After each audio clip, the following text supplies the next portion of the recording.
जय हिंद दोस्तों। मेरा नाम हामिद हुसैन है। मेरा YouTube channel Hamid sir Kanpur जिसमें आपका स्वागत है। आज मैं आपको चुनाव से रिलेटेड वीडियो बता रहा हूं, जिसमें आने वाले चुनाव, जिसमें नगर निगम और नगर अध्यक्ष, जिनको हम नगर पालिका अध्यक्ष बोलते हैं, इनके चुनाव होने वाले हैं, जिसके लिए आचार संहिता लग गई है। आज हम आपको बताएंगे कि जो लोग या जो पद के प्रत्याशी हैं, जैसे पार्षद पद के प्रत्याशी हैं, वो अपना नामांकन करने जाएंगे तो फॉर्म भरने में किन किन चीज़ों का ध्यान रखेंगे, उसके बारे में बताते हैं। चलिए स्टार्ट करते हैं। देखिए, नामांकन भरने के लिए नियम और कुछ जानकारियां हैं जो मैं आपको मैंने लिख ली हैं, जिससे कि आपको लिखने में टाइम ज़्यादा वेस्ट ना हो। पहला पॉइंट, सबसे इम्पोर्टेंट पॉइंट है कि पार्षद पद का जो भी चुनाव लड़ने जा रहा है प्रत्याशी, उसकी उम्र कम से कम 21 साल होनी अनिवार्य है।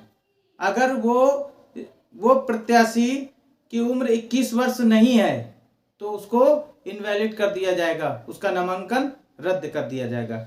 इसके बाद दूसरा पॉइंट है, नामांकन पत्र में 2 फोटोग्राफ लगाना अनिवार्य है। जो भी आप नामांकन पत्र दाखिल करें तो उसमें 2 फोटोग्राफ लगाएं जरूर, जिससे कि जो आपके जरूरी कागज में जो लगने होंगे 2 फोटो लगनी होंगी, क्योंकि नामांकन पत्र में अगर कोई भी चीज़ कमी हो गई, अगर वो चीज़ नहीं मिली तो वो डायरेक्टली रिजेक्ट कर देते हैं। इसलिए पर्याप्त मात्रा में 2, और बाकी आप ये तो जो पुराना प्रारूप जो हमें मिला उस प्रारूप के अनुसार बता रहे हैं। अभी लेटेस्ट में आप पूरी जानकारी ले लीजिएगा।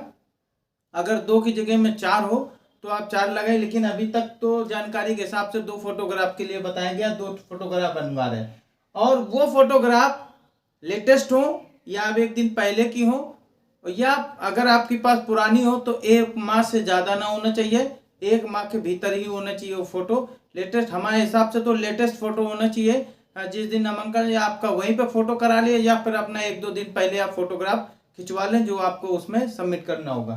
तीसरा पॉइंट आपका लिए जो आपका सबसे इम्पोर्टेंट पॉइंट है, जिसमें से ज़्यादातर बहुत से जो है आवेदन रद्द कर दिए जाते हैं, तो वो आपका है नगर निगम से आपका हाउस टैक्स के एनओसी लेना जरूरी होता है। अगर आप कहीं पर रह रहे हैं और उस घर में रह रहे हैं, आपका निजी घर है, तो उसके लिए आपको एनओसी हाउस टैक्स से रसीद लेनी अनिवार्य होगी, क्योंकि जब तक नगर निगम आपको एनओसी नहीं देगा, जब तक आप फॉर्म भरने के वैलिड नहीं होंगे।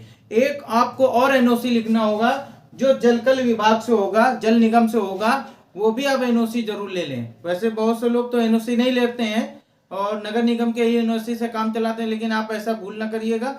आप कोशिश ये करिएगा कि जल निगम नगर निगम के साथ साथ जल निगम के भी एनओसी ले लें, जिसमें से दोनों का जो भी दस्तावेज हैं सबमिट करें, जो आपका किसी तरह के नामांकन रद्द होने में कोई दिक्कत ना हो, आप आराम से आपका नामांकन अच्छे से हो जाए, रद्द ना हो सके। तीसरा पॉइंट है, आपका नामांकन पत्र जो भरा जाएगा वो समान वर्ग के लिए 3000 रुपये आपको राशि जमा करनी होगी, जो सिक्योरिटी तौर से जमा करी जाती है। और अगर समान वर्ग महिला के लिए है तो 2000 रुपये धनराशि रखी गई है, जो उसकी फीस है, जो उसकी देखी जाए तो जमानत फीस रखी गई है, जो जमानत तौर से रखी जाती है। और इसके बाद में आपका 5वां पॉइंट ये है कि जो जमानत राशि आपको बचानी है, जैसे कि जो हमने 2000 रुपये जमानत राशि जमा करी नामांकन के टाइम में, हम चाहते हैं चुनाव के बाद वो जमानत राशि हमें वापस मिल जाए।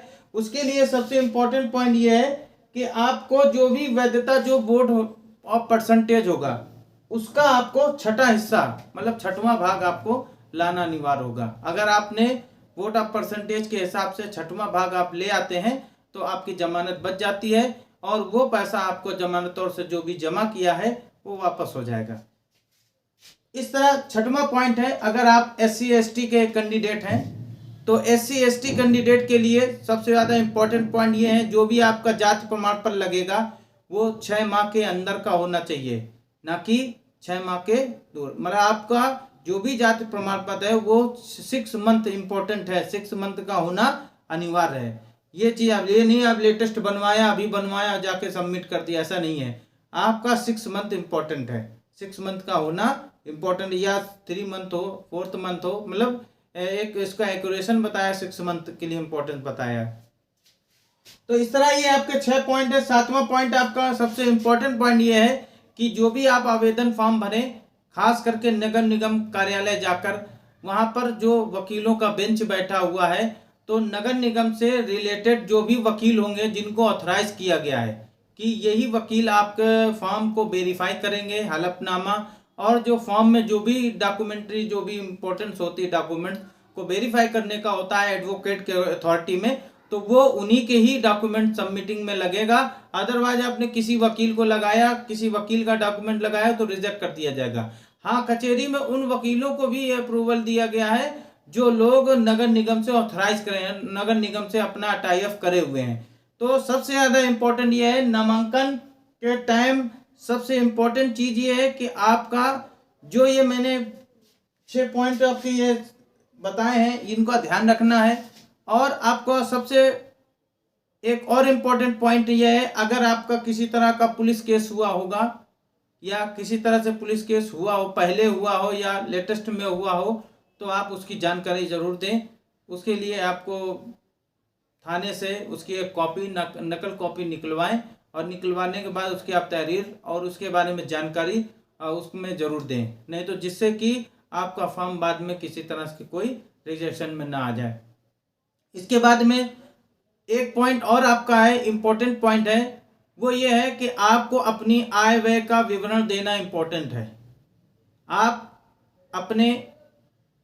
अपने बच्चों का, अगर बच्चे कमा रहे हैं, या अपनी पत्नी का, अगर आपके पत्नी के पास कुछ संपत्ति है तो उनका सबका विवरण देना इंपॉर्टेंट है कि किसके पास कितनी आय व्यय की संपत्ति है। आपका तो सबमिट है ही है, आपको तो देना ही देना है, लेकिन साथ साथ में आपकी पत्नी अगर काम कर रही है, हाउस वाइफ है, तो कोई बात नहीं, अलग उसके पास भी कुछ अथॉराइजेशन कुछ संपत्ति है, चल अचल संपत्ति है, तो उसका विवरण देना जरूरी है। अगर आपके बच्चे कुछ कर रहे हैं, बिजनेस कर रहे हैं या किसी तरह का कोई भी ऐसा काम कर रहे हैं जिससे उनकी भी आय अच्छी है, तो उनका भी विवरण देना इम्पोर्टेंट है। तो आज हमको आपको इस वीडियो में बताना था कि जो फॉर्म भरना है, तो फॉर्म भरने में सबसे इम्पोर्टेंट चीज़ें क्या क्या चीज़ें होती हैं, तो उस चीज़ को मैंने अच्छे से बताया है। मैंने जिसमें से 6 पॉइंट तो आपको ऑलरेडी लिखवा दिए हैं जो सबसे वेरी इंपॉर्टेंट पॉइंट हैं। 3 पॉइंट ऐसे हैं जो इम्पोर्टेंट है वो भी, लेकिन वो ओरली जनरली उन लोगों के लिए है जो लोग किसी तरह से कोई प्रॉब्लम क्रिएटेड में आते हैं, जैसे पुलिस का, कि बहुत से लोग ऐसा होता है कि निर्दोष फंसा दिए जाते हैं और उनके ऊपर पुलिस केस होता है, तो वो लोग भी खास करके अपना थाने से उसकी रिपोर्ट निकलवा के उसको सबमिट जरूर कराएं। तो थाने का, पुलिस का विवरण और आय व्यय का विवरण देना इम्पोर्टेंट है। अगर SC ST के कैंडिडेट हैं तो उनके लिए जाति प्रमाण पत्र की इम्पोर्टेंस जो है, उसका सर्टिफिकेट जो है, उसके जो तिथि के अनुसार ही देना इम्पोर्टेंस है। जय हिंद दोस्तों।